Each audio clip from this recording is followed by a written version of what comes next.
ACT Wazalendo tunawajua maadui ya demokrasia na tunajua mtaji wao mkubwa wanaowekeza ni kuwapa hofu wananchi, kuwatisha Watanzania, kuwavunja moyo na kuwafanya wakate tamaa.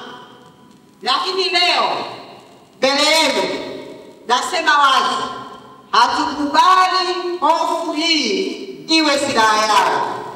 Tutapinga ukandamizaji wa uasi wa haki, uasi wa wajibu, uasi wa imani yetu katika demokrasia ya kweli.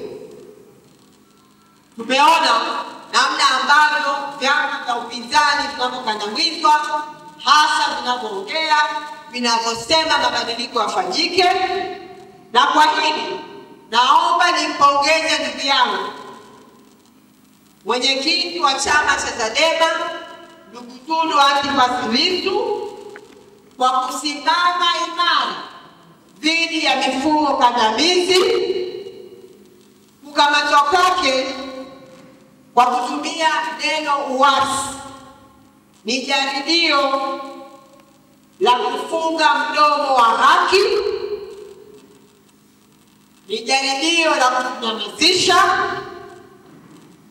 Na ujumbe wangu kwa Chama cha Mapinduzi ni huu: msipozuia ukweli, hautawazuiwa na ujeuri kwa ndugu Lissu.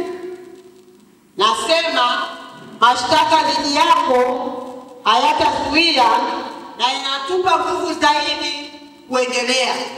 Mashtaka hayo yanatupa ari kuendelea kupigania demokrasia, kuendelea kuwa wakweli, kuendelea kusimama kidete kuhakikisha kwamba taifa letu linapata mabadiliko ya kweli, thamani ya kura ya Tanzania inatambulika na tunaondokana na siasa za ukandamizaji.